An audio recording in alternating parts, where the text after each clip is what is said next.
All right. Well, thank you everybody for being here. This is this is coming into the room like this. So when we talk, point it towards your mouth. All right, got that? And I just wanted to say at the outset, we had a great conversation last night over dinner that we could have gone on and on with. There's a lot to talk about, and we'll continue it today. And we're glad you're interested in this subject and you're here. And everybody brings very different experiences on this subject into the room. So I would like each person to say just their name and the religious tradition out of which they come, their religion of origin, if any. So let's start over here with Spencer. Hi everyone, I'm Spencer, and I was raised Mormon. I'm Jay. I was raised in the very fundamentalist Church of Christ. I'm Amber, and I was also raised Mormon. I'm Terry, and I was raised Protestant. Okay. I just wanted to, I really don't want I'm a moderator, and moderators are usually pretty neutral, and that's how I want to be today. But I want to start out with just letting you know my orientation, a little bit about me, so you know kind of where I'm coming from, in case any of my biases leak out and you start noticing, what is this guy coming from? I was raised Episcopalian. I eventually went on to seminary and became ordained, and then ended up serving, as Pete mentioned, as the rector of St. Michael and All Angels in the North Valley here for 30 years. It was a wonderful experience, and there was a lot of creativity and openness, and we did a lot of good things. It was socially very progressive and theologically very open to different points of view. I always saw the Christian teachings and stories and belief systems as metaphorical. And I know that's not true of a lot of religions, and it's not true of where some of these folks come from. They were exposed to something that was quite different than that. And by metaphorical, I guess I'm sort of as time goes by, I realize I'm kind of a Joseph Campbell religious person. You're nodding heads here. Where religion is seen as cultural expressions, historically derived cultural expressions of universal human experience that gets into the struggles and the mystery of being human and deals with issues like life and death and conflict and all kinds of things. That's what Joseph Campbell used to say about religion in all its forms around the world historically, and I think that's the view I had. But after 30 years of mining those metaphors, the mind kind of dried up for me. And people say, oh, you outgrew it. It's not true. I wouldn't say that, because I think there are people far wiser and smarter than I am for whom religion and Christianity has been vital and vibrant all their lives. And I wouldn't put myself above them as saying I outgrew them and I'm smarter now. But they dried up for me. And at the same time, I had been a student and practitioner of Zen Buddhism pretty much all along. And after retirement, as one mind was drying up, the other was very fresh to me. And Zen has a way of bypassing the metaphor and going directly to human experience, which was really helpful for me, and it's something I continue with. So that's enough on me, and that's where I'm coming from a bit. And so that's kind of in the background. We came up with questions online. I just only have one surprise question for you today that I thought of in the middle of the night. Oh, I should ask that. But at first, I'd like to ask each person to say just a little bit and try to keep it moving along, if you will.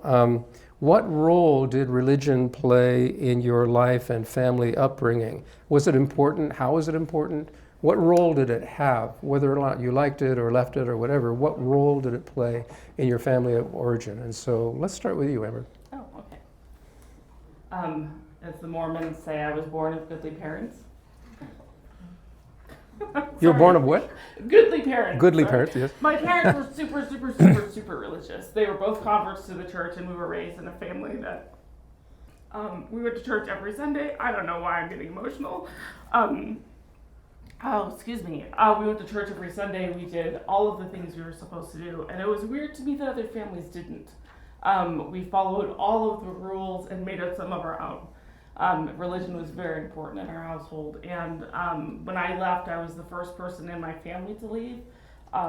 I was a great disappointment, and still am.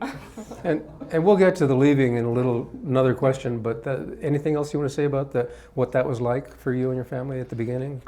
It was actually, I didn't know any different. Yeah. As far as leaving, or No, as far as being Mormon, Being a Mormon Mormon. family. Yeah, it was. We spent all kinds of time together. I had 8 siblings, like a good Mormon family should, and I wasn't.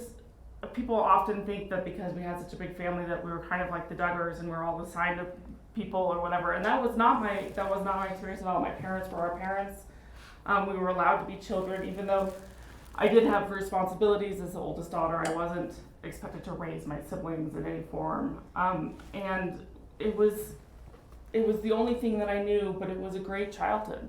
And I actually, I don't have, I have things that my parents could do different, because you always do as an adult child. But as a child, I was a great childhood, and I didn't know that our family, I knew that our family was different than other families, but I thought it was different in a better way. We were good. Mm-hmm. we were more righteous. We were the best. We were the best Mormons that existed, really. And but it wasn't in a, and I say that jokingly, but it wasn't even in a snotty way. Like, my parents were just really good people. Yeah. And they've raised really good kids. Great. Well, thank you. That's really helpful. Jay, what about you? So my dad was a minister in the Church of Christ. My mom was a teacher, both a school teacher and also a Sunday school teacher. If the doors of the church were unlocked, we were inside. Pretty much my entire childhood. I tried pushing back on that as a teenager at some point, but that didn't really go anywhere. So it really wasn't until I moved out of the house that I really got the chance to think outside the church. Can you say a bit, for people that might not know, what the Church of Christ is like? Where does it fit on the religious spectrum? Sure. So in the Church of Christ, the entire Bible is literal. Everything, the creation story, the flood, all of it, it is all very literal. We did not have instruments inside the church because there's a verse that says you should worship with your voices. It doesn't say that you can't worship. I mean, you could have added Airbud rules and said, yeah, you can go ahead and bring a guitar, but not them.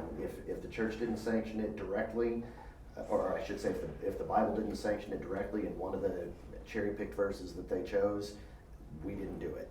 Yeah. Okay, that's helpful. Thank you. Terry, what about you? Your family of your religion of origin. Yeah, my actually growing up, my father was Scottish Protestant, and we were members of the First Christian Church. I had one brother, and my mother was also Protestant. She was from Oklahoma. She was Native American. And both my parents did not have high school degrees, but my father, in fact, was an elder in the First Christian Church, and a deacon, then an elder. I actually became a deacon in the First Christian Church when I was young.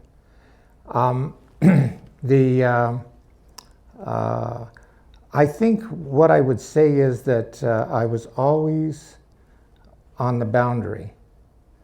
Even though I really felt religious at times as a young person, I really felt it. I felt like there was a God and that I could communicate. But I never got a response, actually, that I could recall. And the other thing is that I always asked troubling questions. And I remember I was talking to, I was a little bit gifted. And so at a very young age, like 6, I had read a lot of stuff about Egypt and Africa. And so I was convinced that Jesus had to have dark skin.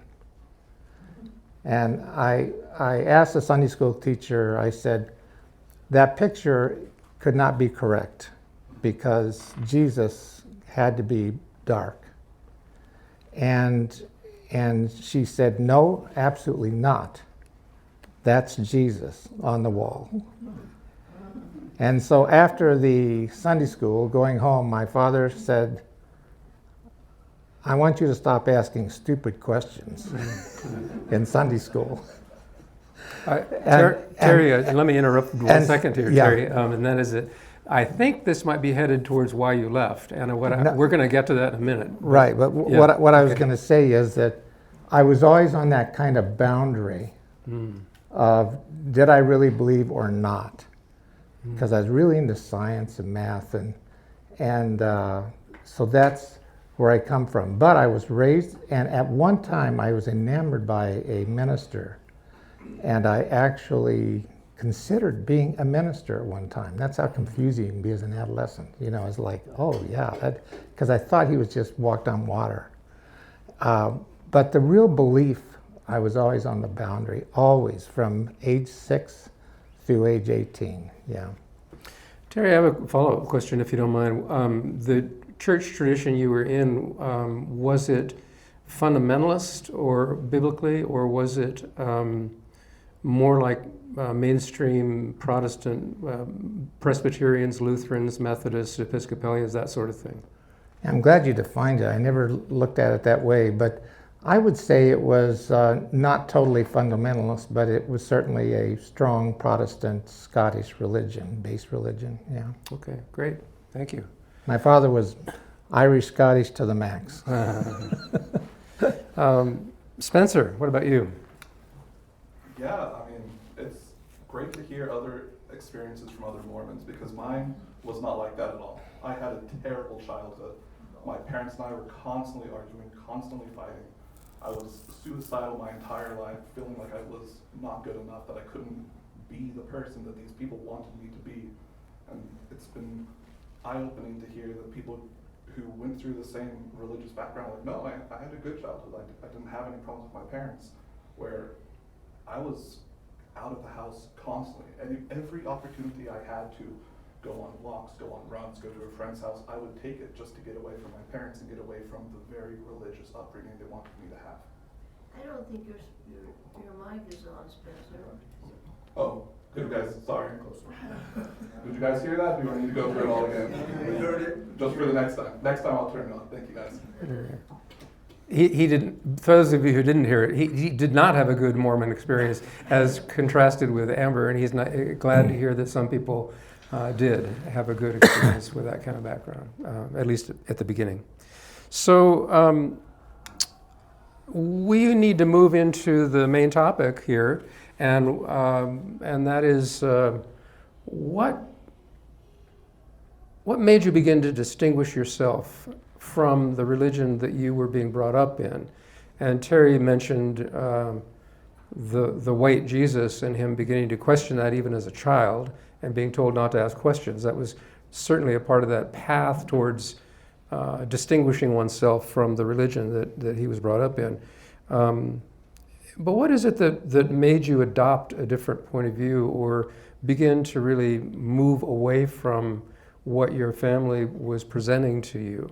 And anyone who wants to jump in, or you want me to call on you, what's your preference? Go ahead and call on somebody. Yeah? Go ahead and call on somebody. Then I'll call on you. Okay. Always the first one who gets called on. So for me, it was utterly unintentional. As I said, in my teenage years, I didn't want to go to church sometimes, but it was just I didn't want to go to church. I was being a stubborn teenager. All teenagers are assholes. But I was still very much a believer. When I was 19, my aunt was outed as a lesbian, and I saw how my family and all of my friends, the church, everybody reacted to it. They completely ostracized her. And at the time, I didn't even really have a problem with that in theory, except that it didn't really match with what I understood of Jesus. And so when I asked my dad about it, he said, well, go to the owner's manual. And so I read the Bible cover to cover. And that's what really started me asking questions. It wasn't even a pushback against the treatment of my aunt, which I'm kind of ashamed of now, but it was that caused me to ask questions and start looking for the answers in the Bible itself. And over the course of the next 7 years, I can't tell you at what point I stopped being a Christian. I can tell you at what point I realized that I no longer believed in God. I can tell you the exact date of that and location. It was Ramadi, Iraq, November 11th, 2006. And I just couldn't really believe it. The more I read the Bible, the more questions I had that seemed to fall back on themselves and make less sense. So at that point, I decided that Christianity didn't make sense, but there's plenty of other options. So I was in Iraq anyway, so I'm like, well, let's give the Quran a try. So I read the Quran cover to cover. Then I read the Bhagavad Gita and every other holy book that my chaplain had on his shelf. And by the time it was all over, I came to the conclusion that all religions had two things in common. They both have a really pretty veneer of love thy neighbor. But right below that veneer is you're not my neighbor unless you agree with me. And I realized that mostly I had believed because I was afraid not to. And so when I read the Bible the last time, when I first started in Genesis 1:1, in the beginning God created the heavens and the earth. But I told myself, I'm going to pretend while I read this time that I don't believe and that this book is here to try to convince me. And by the time I was done, I was utterly unconvinced. And I changed my epistemology, and I stopped looking at it as I have to believe it or else, and instead decided I'm looking for truth. Wherever the evidence takes me, that's where I'm going to end up. And I ended up here. So a follow-up question, and I want to do this with each of you if you don't mind, was there you mentioned a date in Iraq. Was there a specific action you took that was sort of, for you, formalizing that shift, that change? And if so, or even if it was gradual, what was the effect upon your relationships with other people, whether that's in the family or others you had known in the church or community, whatever? What was the effect of you really changing? So yes, I did do a little ceremonial final prayer to formalize it. I went outside, it was about 4 o'clock in the morning, out in the middle of the desert. You could see the colors of the stars, it was beautiful. And I prayed my last prayer. I said, Lord, I don't think you're there, but if you are and you hear this, you're the one who created my brain. You're the one who created my approach to this. And I don't know what would convince me now that you do exist, but if you do, and you are omnipotent, you can cause that to happen. So the ball's in your court. And unless and until you do something, I'm going to just assume that you're not there. As far as my relationships, those didn't really change for another year because I was very much in the closet for the first year. I was surrounded in the army, by other Christians and a few other religions, but mostly Christians. My family was entirely Christian. My friends were all very Christian. So for the first year, I didn't tell anybody. The following November, I was asked to give the prayer at my family's Thanksgiving, and I did it, and I just felt dirty. I did it because I was supposed to, but it felt so insincere and so like a betrayal of myself. And so the next day is when I told my mom. I had told my then wife before, and she was kind of okay with it. I think she was kind of teetering too. But over the course of, I guess, from Thanksgiving to Christmas is when I pretty much came out as an atheist. And yeah, I pretty much lost everybody. Oh boy. And had to completely start over. Wow. So religion, as we've heard this before from others and probably will again, the religion forms community and forms relationships, and there can be a kind of a tightness to that when you step outside the norms, you're no longer welcome in that social circle. I think because I wasn't really surprised, and the fact that I wasn't surprised was the biggest surprise. Because having grown up in that culture and seen other people, I saw my aunt get ostracized. So I think I knew that it was coming, but I guess what I hadn't considered was the ramifications of that. Because that meant that their love for me was not unconditional. Because I hadn't changed. I mean, not significantly. I was still the same son, cousin, nephew, whatever that I had always been. It's just, I've learned this new thing about me, and now you've learned it too. So, now all of a sudden you don't want me around my young cousins because I'm a bad influence. Well, why? I'm not doing anything different. I'm not telling them not to believe. So I think when I realized that and I should have known it all along, but I hadn't realized that meant that the love was not unconditional. It's not about who I am. It's about what I am and what box I fit into. Thank you for sharing that. Spencer, I'd like to ask you what made you begin to distinguish from your religious upbringing, and was there a point at which that was definitive for you, and how, if so? Boy, I think it was honestly at the beginning a defense mechanism. I was tired of feeling like I wasn't good enough. I was tired of feeling like I'm a horrible, evil person. I remember when I was 8 years old and I got baptized. That's when you get baptized in Mormonism. But I had just broken my arm, so my arm was wrapped in a cast. Can't get baptized with a cast, so they wrap that in a plastic bag. And for the longest time, I'm like, okay, well, the reason I'm such a horrible sinner is because that arm didn't get baptized. If only it got baptized, I wouldn't get saved. Wow. What a horrible thing for an 8-year-old to think. It's like, okay, I'm going to hell, but maybe if I cut off that arm, right, I'll get rid of that evil, sinful part of myself. And throughout my childhood, I would always argue with my parents about going to church and their interpretation of Mormonism. And I always fluctuated back and forth between like, yeah, I want to believe, I want to be part of that in-group, I want to feel loved and appreciated and validated, but also I'm just tired of feeling like crap about myself. And when I turned 18, they wanted me to go on a mission and spread the word of this religion that I have such horribly complicated emotions about. And I was like, you know what, I can't do this, I don't really believe in the church that much, and I got kicked out of my house. And I lost a lot of connections that I thought were going to get me through that anyway. I will say I had one best friend who was also Mormon, who he let me sleep on their couch, and I'm incredibly appreciative of that.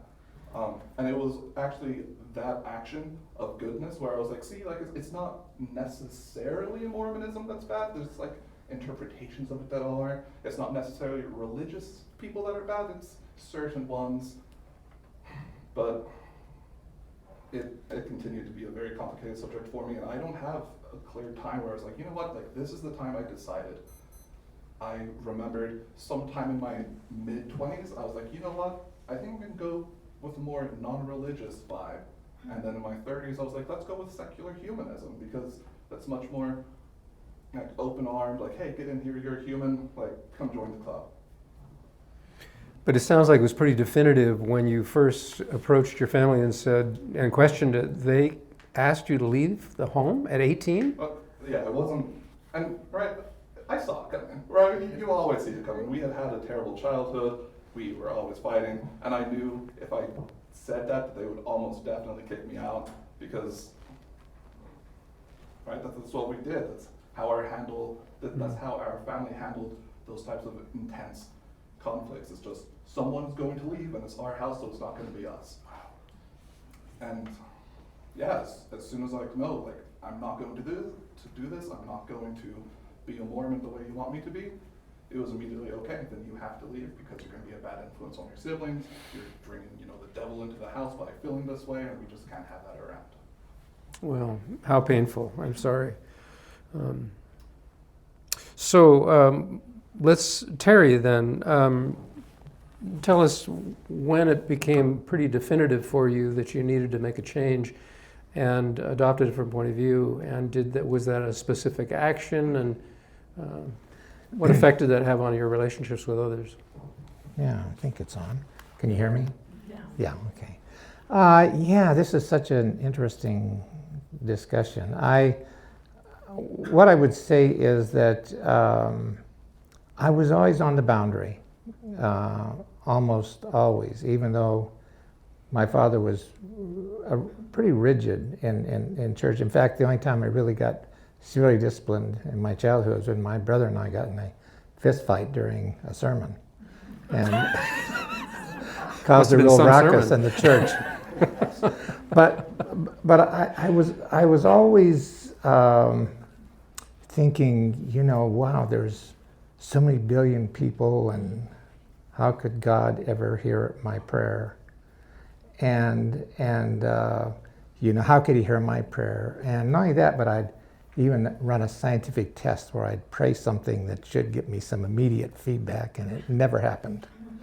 And so I began to realize that it wasn't true. That's what I had to.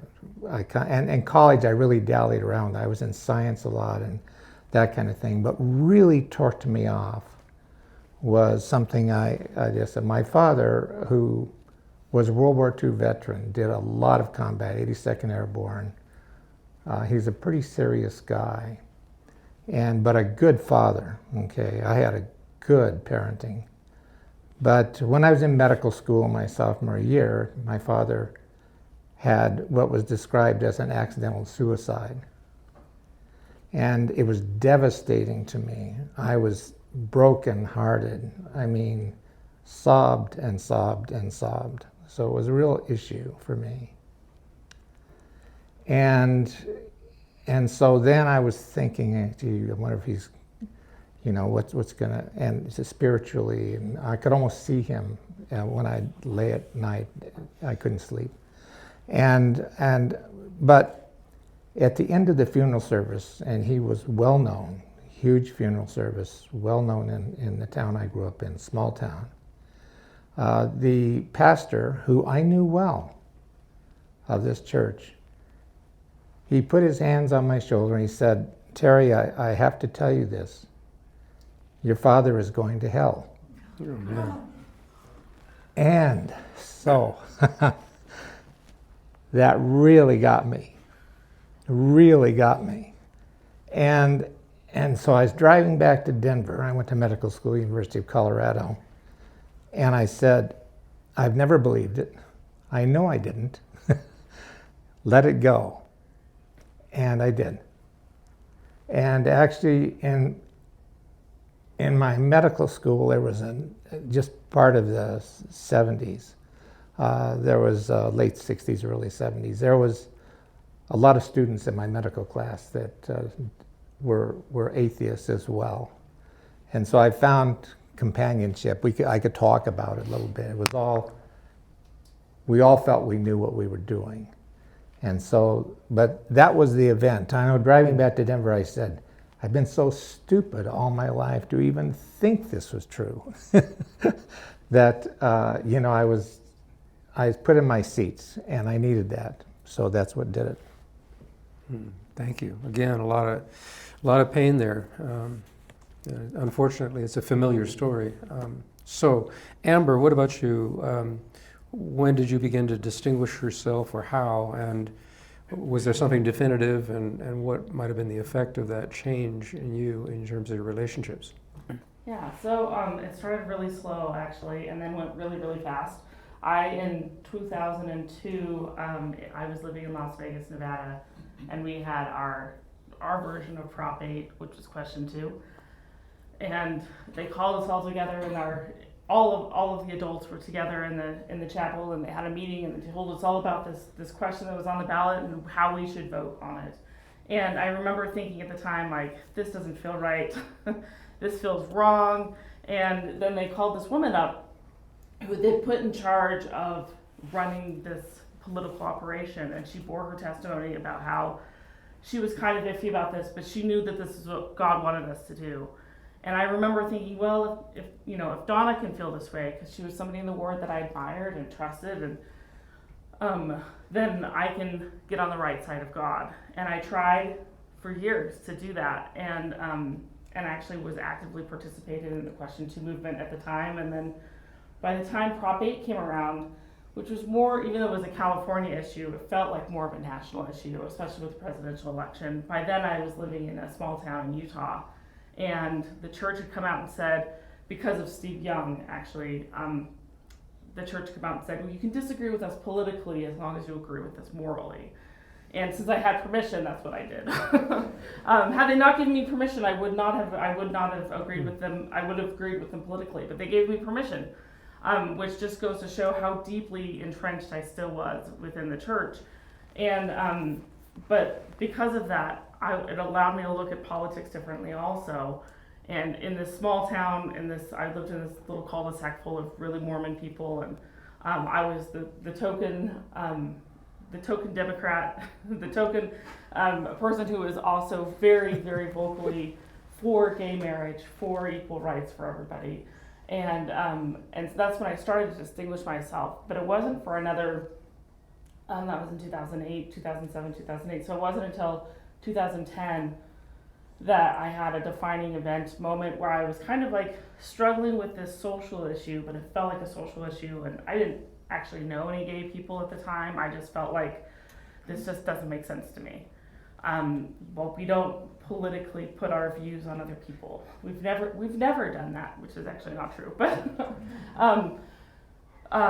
and so in 2010 we have a general conference every 2 years or twice a year where all of the prophet and all the apostles get up and they speak and they tell us the things we need to be worried about for the next 6 months and the things we need to be doing and the things that how we can be better people. And one of the talks was given by the man who was next in line to be prophet, and he got up there and he told the story about a kindergarten class and a kitten wandering into the class, and the kids were asking, well, is it a boy kitty or a girl kitty? And one of the kids raises his hand and says, I know how we can tell, we can vote on it. Chuckle, chuckle, chuckle. We can't vote on gender. We can't vote on sexuality. God has, both are eternal. God would never have it be any other way. God loves you too much to make you gay. And in that moment, I started to sob because I knew he was wrong. I knew that what he was saying was not just harmless, that there were children who were listening who would kill themselves because the person next in line to be prophet of God has just said that God doesn't love them. And I knew in that moment that it was wrong. But I knew in that moment that I had to be wrong also because this was the man who was next in line to talk to God on behalf of the earth for everyone, not just the Mormons. And my problem was that I needed to work on my testimony of prophet. So even in that moment, when I knew that I was right and he was wrong, I also felt like I was wrong. And a couple weeks later, they print the talks. And they printed the talk and they took that part out. And they edited it. And so I was like, so who is more right? This man who had inspiration, prayed about it, God told him what to say, essentially wrote it down, rehearsed it, practiced it, said it in front of 50 million people, and he didn't know it was wrong until the church PR department told him it was wrong and took it out. I knew it was wrong immediately. And then I'm being prideful, and that's a whole other problem. It still hasn't gone away. And it wasn't until I was decided, what I should do is I should start studying the prophets of the church. And I'll start with Joseph Smith, and I'll work my way forward. And I'm a really good studier and a really good researcher, and I'll spend so much time doing that if this man does live to be the next prophet, by the time it gets to him, I'll have such a strong testimony of prophets, I'll be able to weather that storm. And I started studying Joseph Smith it was a little while later, I had an injury and I was laid up, and I was like, this is God telling me that I need to get on this project. And I started studying Joseph Smith, and it turned out that Joseph Smith wasn't a prophet either. And that all of the things that I've been told about him weren't true. And that there were so many things that I spent my life thinking that I knew all of these things, and then I came to the fact that I didn't know these things. And that I didn't actually know anything about this person that I thought was a prophet of God. And if he wasn't a prophet of God, well, then nobody was a prophet of God. None of this was true. And so it took me about 6 weeks to come to that conclusion from the time I started studying till the time I stopped going to church. And so the definitive moment was, I told my husband I'm not going to church anymore. That I tried. I tried for one Sunday to go as an unbeliever, and that was not effective at all. I came home angry and mad.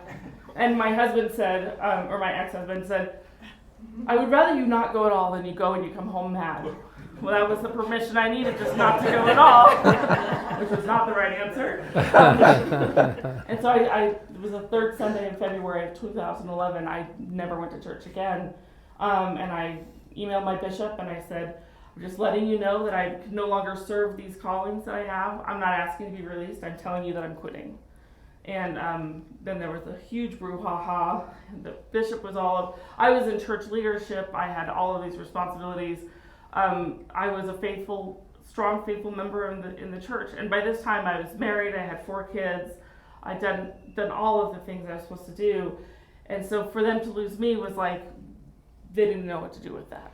And I pretty immediately told my family, and I got a couple phone calls, and I got a lot of silence and a lot of not response at all. But my family didn't eject me from the family. My dad died when I was in my 20s, so he was no longer part of the picture. But my mom didn't know what to do with me. She thought my husband should fix me. He didn't do a very good job of that because he left the church about a year later. And then I left him about 2 years later. Best decision, along with leaving the church, that I've ever made. And but my family, there was a lot of, I had some family that was, they continued the conversation because I was important to them, and that was an important thing. Another family members say, I never want to talk about this again because it's too close to home. And I honored that and respected that. And I was really angry for a long time and really hurt for a long time. But a lot of times what happens is they make your choice to leave the church isn't about you, it's about them. And it's you attacking them for the choices that you've made in your own life. And it took me a long time to see that and to recognize that.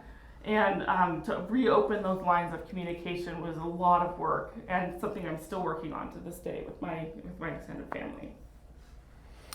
Thank you so much, and thank you, everybody. There's a little bit of a transition I'd like to make at this point, and preface that. I want to preface that by saying. There's a lot of pain involved in doing what you did, and the consequences. And you're very brave, all of you. So to have integrity and courage, and to move ahead with what you know to be true and what you know not to be true, and to try to keep relationships open where that's possible, and perhaps let go of them where it isn't. So thank you for sharing that narrative with us. This is somewhat related to that, and I realize that I may have just given myself my own answer in terms of too much suffering would be the answer to my next question, which is this. Over 30 years of pastoral ministry, I met hundreds of people who came to St. Michael's because they knew it was a place, or maybe they didn't know, or they heard something, or they found out after they were there. It was a safe place. And it was a safe place theologically. They didn't have to believe in everything that was said. They could question. They could come up with different interpretations of than what they heard. They could disagree. They could be gay and lesbian. They could be trans. They could be themselves, and they could approach religion in a way that was safe and very different from what they had grown up in. And I'm talking about the people who grew up either fundamentalist, evangelical, or Roman Catholic, for the most part. And I can't tell you how many times after somebody had been around a month or two, they would come up to me and say, I can't tell you how much this means to me, to have found a community where I can be a Christian in a way that is safe and that is good and is everything that I hoped it would be. they made a choice. They were yearning for and relieved to have found a continuation of their religious impulse, their religious feelings, in a different mode than what they had grown up with. And many other people moved from a restrictive and damaging religious background that I've known to not only our church, but the UCC, the Unitarians, Buddhists, Hindus, yoga communities, Sufis, shamanism. There's just a lot of people who went the direction of where can I have this religious impulse affirmed and nurtured for myself. Having said that, and I'm just going to put this question out there, and any of you can answer as you want to in any order. Why wasn't that possible or desirable for you? Why didn't you do that? I'll go first. Yeah. I did try to do that. Yeah? I spent the next year after leaving the Mormon church trying to find a church home that felt like it was correct. I lived in the Salt Lake City area. I went to every church I could possibly go to that wasn't the Mormon church in that time period. And I had with me, we're hosting a Chinese teacher from mainland China at the time, and so she thought this was a great cultural experience. And we went to all of these different churches together, kind of an unlikely pairing, and every time I went, it didn't feel correct. And I was looking for something that was correct. And then it wasn't until I decided to apply the same scrutiny that I applied towards the Book of Mormon to the Bible that I realized that anything based on the Bible wasn't going to be correct. There was not truth in it in the manner that I was seeking.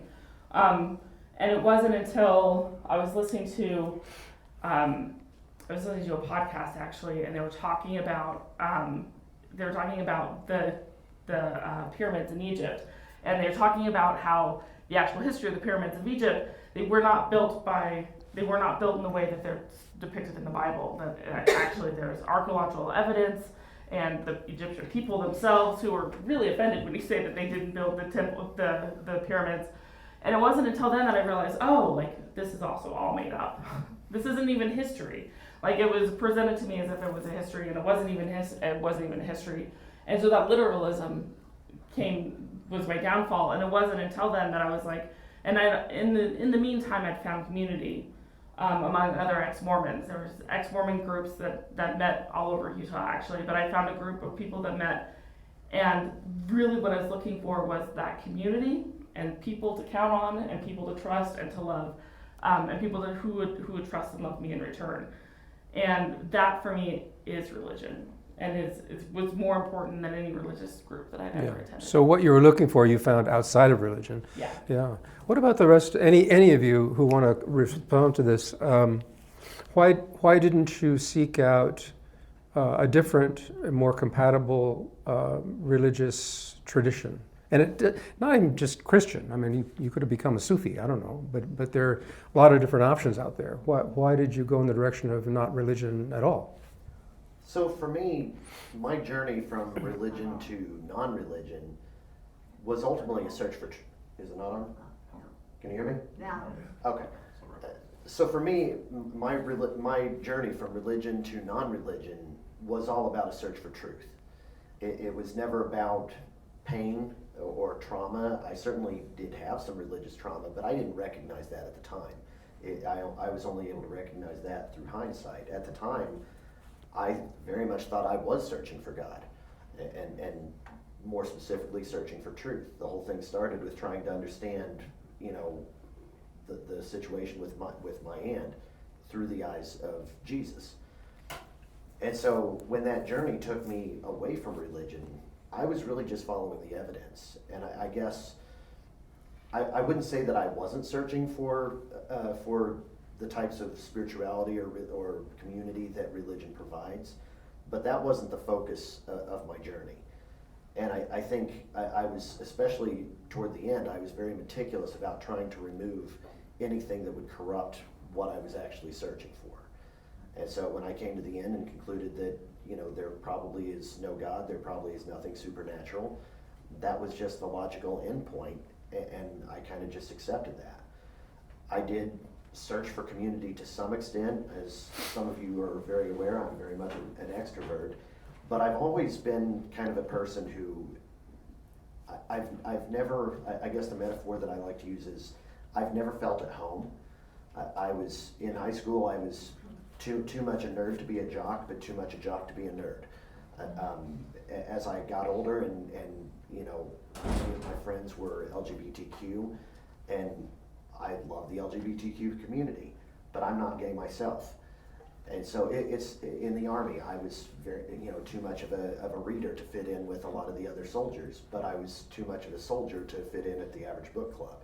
So I've always kind of felt like I was a very welcome guest everywhere I've gone, but never really at home. And I think that was very, very much the case also when it came to religion and you know, any community that I sought out. I never completely fit in. Mm-hmm. I was always welcome. I to this day have tremendous affection for some of the Buddhist groups that I've become friends with, some of the Wiccan groups, and quite a few Christians that I'm still friends with. But I'm not quite in their house. You know, it's not quite home. I'm a welcome guest, but you know, at some point it gets late and you've got to go home. Yeah. So that for me is why I never really sought out I another see. tradition. Anyone else want to respond to this particular question about not seeking out another different religion? Yeah, I mean, for me, it's because religion was associated with pain. Mm.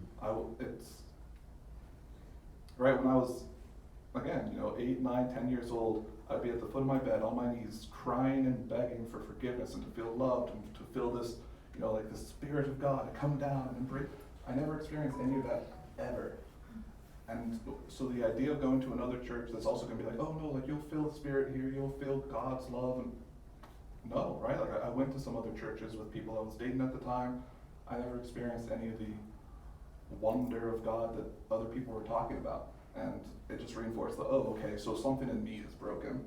Something is wrong with me because all these other people are experiencing this wonder and this awe that I've never gotten to experience. And so it's just, okay, well, now I'm broken again, now we're back in the whole cycle, so I don't want anything to do with that. And so for the longest time, I was like, okay, I'm going to believe in God because it's better to believe in God and be wrong than the other way around. And then I realized, like, how has that changed my life, though? How is believing in God affecting how I'm living my life? And I realized it's not. So then I did the whole, okay, well, that means religion is horrible and awful and evil because it makes me feel horrible and awful and evil. So all religion is awful. God doesn't exist. I was a very militant atheist for my mid-20s before rolling around and being like, you know what? I still feel lonely. I still feel like crap. That's not the move either. There's going to be something in the middle there. You know, one of the things that I've always known that strikes me in this conversation so far about the pain that can be experienced is that the reason why teachers and therapists and clergy and social workers are held to a high standard for ethical behavior with people they're working with is because they're dealing with people in a very vulnerable state. You're dealing with children, with the elderly, people who are asking the deep questions of life, the questions about their own identity, their own okayness, their own sense of not being okay. And when somebody walks into the room and tells you you're going to hell or your father's going to hell or something, it's a double, triple magnitude of pain that is then inflicted because of the vulnerability that they're encountering in that relationship. And that's why there's such high standards for people who work in that field that are not always met. But I hear some of that in your background. It's just too painful. Do you want to say something, Terry? Yeah, just Sure. on kind of on the side, like even after that event, I was actually in the Indian Health Service, in the physician in the Indian Health Service, and I am part Native American. I'm enrolled in a tribe, and so some of the assignments I had were a little bit remote, and basically you feel lonely. Just lonely, you know. Everybody else is religious and you're not. And I firmly recall, and I got assigned to, I took a position in Aberdeen, South Dakota. And anybody you met there, the first question they asked you was, well, what church do you go to? And not only that, but it was kind of like, well, what do you do on weekends? You know, kind of thing. I mean, it was a social thing. And so sometimes I felt like I really wish I could just be religious and be accepted, kind of thing. And so I dilly-dallied with religion. And in fact, in a tremendous moment of weakness, my family, who I have a brother who's a devout Mormon, and all his children, they met at my house and they convinced me to join the Mormon church. And so I went through some coursework and I knew it wasn't wrong, but I did want to belong, you know, kind of thing. It was just one of those things. And so I actually did, later in life, join the Mormon church. And that was brief. But I accelerated quickly. I ended up teaching an adult class there. But I knew it wasn't me. And the more I read Joseph Smith, I was really convinced of it. And after 6 months, and my family was so happy. They really were happy. And I was pretending, but I wanted to belong. And so then the president, who's like the Pope, essentially, came out with an edict on LGBTQ parenthood that I read that and I said, that's it. You know, I was looking actually for something. So I ended up writing a letter to the bishop, to the president, to the Council of 12, and also the 70, the Council of 70, I think.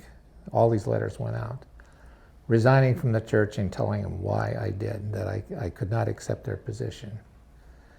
And it even went further because suddenly I had no friends, just like that, but were they really friends? Right. But really, this was a small town. Suddenly I was like, I go to the grocery store and shop, and no one said anything. But then I found out they still had me on the rolls in the church. So I sued them for $100,000. And actually they took me off the rolls. Did you get the money? So I dropped the lawsuit. But the whole thing was, it was this lifelong yearning to just belong. And it draws you in. And sometimes you're doing things that you know is just not you. I mean, you know it's not. And so that's the dilly-dallying I did. Even when I was in Aberdeen, I went to a couple of churches because I thought, I have to have a church in this town. And it never worked. I never went consistently. It was okay. I survived. I'm alive. I'm doing okay.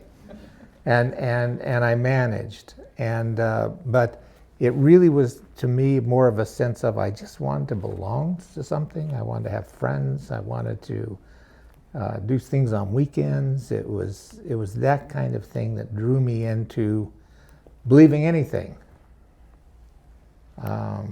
to accommodate. And it wasn't me. It never was me. It wasn't me from age 6 on. And that's just my life, yeah. Well, thank you. We're going to move to a break here in a little bit and then shift the focus after the break to the benefits to each of you, for any of you, for having made this change, benefits to humanism for you, what you took forward with you into your life beyond religion, and also questions and comments. I want to have time for that, and we might even start with that, just make sure we get to you, questions or comments that you might have. But first, before the break, I want to respond to one aspect of this conversation. There has been a lot of sharing, honest sharing about the difficulties and pain that was experienced in a religious setting. There's also been a little bit about it doesn't make sense. Religion doesn't make sense, and looking for evidence and truth. And I want to say something that I learned way back in seminary, and this is part of my Joseph Campbell orientation, and probably is the orientation of a lot of mainline Protestant clergy and even some Roman Catholics, that to look for scientific, true evidence. The world, was it created in 7 days? Was there a Noah in the ark? Was there this? Was there that? Is asking the wrong kinds of questions, because we're looking at it from a historically modernist point of view. The whole notion of true and false didn't really develop the way we know it until after the Middle Ages. And before then, these were stories. Would you ask a Native American person who has a creation story about a turtle and coming up out of the earth and so forth, did this really happen? Would they have asked Jesus, was there a Samaritan on the road who helped out some guy who was injured? Did that really happen? And so the people were not asking themselves those questions about, well, how was the world really created? And so I think we have to be careful when we're dealing with ancient texts. And we had a good conversation last night, and Jay was explaining for himself that these are somewhat they're outmoded ways of thinking, and it sounds like he would rather, I don't want to put words in your mouth, but would rather function from a modern, more scientific viewpoint, which is legitimate.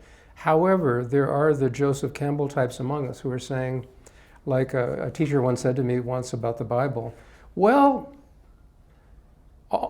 there's a lot of truth in here, and some of it might have happened. So truth is seen differently when you're talking about myth and metaphor than science.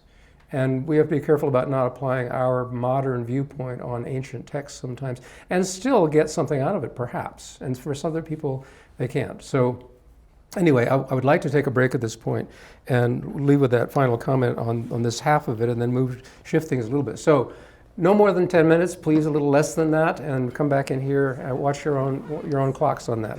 Thank you.